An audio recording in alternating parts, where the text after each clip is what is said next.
Bonsoir, mesdames, messieurs. Ici Karel Hébert et on poursuit notre couverture spéciale du Festival Francescois 2024. Et on est bien en selle à l'heure actuelle avec le spectacle qui a lieu sur la scène principale. Et pour en parler, on va se diriger vers Pike Lake où se trouve mon collègue Christopher Juarez. Les artistes se succèdent depuis 16 heures, Christopher, et là, on est vraiment en plein dans le festival. Exactement, tous les regards convergent vers cette scène depuis cette fin d'après-midi donc. Et en ce moment, vous avez donc le groupe Fire and Smoke qui joue derrière moi. Et tout à l'heure, à 22 h, le groupe La Raquette à Claquettes va jouer. Et justement, avec moi, Michel Lalonde nous fait le plaisir, à 1h30 maintenant du spectacle, eh bien, de répondre à nos questions. Alors Michel, bonsoir. Bonsoir Christophe. Comment ça va? Comment on se sent? Et surtout, ça va très qu'est-ce que bien. Ça fait d'être la tête d'affiche de cette 41e édition? Ben, ça me fait plaisir, c'est sûr qu'on aime toujours ce festival, mais moi, en plus, pendant plusieurs années, je me suis occupé de la programmation du festival. Et il y a 2 ans que je suis parti.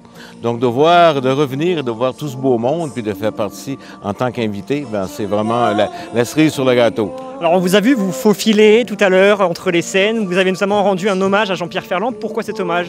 Ben, c'est mon amie Marie-Véronique Bourque qui faisait son tour de chant, qui m'a proposé de faire une chanson en hommage à Ferland. Puis, j'ai jamais chanté de chanson de Jean-Pierre Ferland. Donc, on a monté Le Petit Roi, puis franchement, c'était un bon moment pour moi. Alors justement, ce festival, vous le connaissez depuis 1991, je crois, hein? Oui, depuis 1991, c'était le premier. J'ai participé en tant que spectateur, en tant qu'artiste, en tant que programmateur. Donc, pour moi, j'ai fait le tour.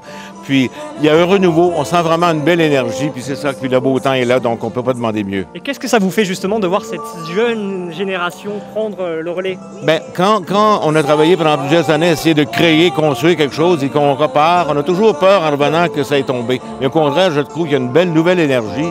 Puis moi, ça me fait plaisir. Donc, je sais que, pas que je suis pour plus qu'il faut, mais je pense que la communauté est en bonne main. Puis on sent vraiment un renouveau. Un mot très court sur ce soir. Est-ce qu'il va y avoir des surprises sur scène? Oui, vous savez que la thématique cette année, c'est le country. Donc, La Raquette à Claquettes, on a monté 2-3 nouvelles chansons, entre autres des classiques du country. Donc, les gens vont avoir quelques surprises de notre part. Voilà, donc maintenant, vous avez le programme. On se retrouve donc tout à l'heure à 22 h pour le groupe La Raquette à Claquettes sur scène en direct. Et nous, on va vous retrouver, Christopher, à 22 h pour faire un bilan de cette soirée spéciale du 6 juillet du Festival Francescois.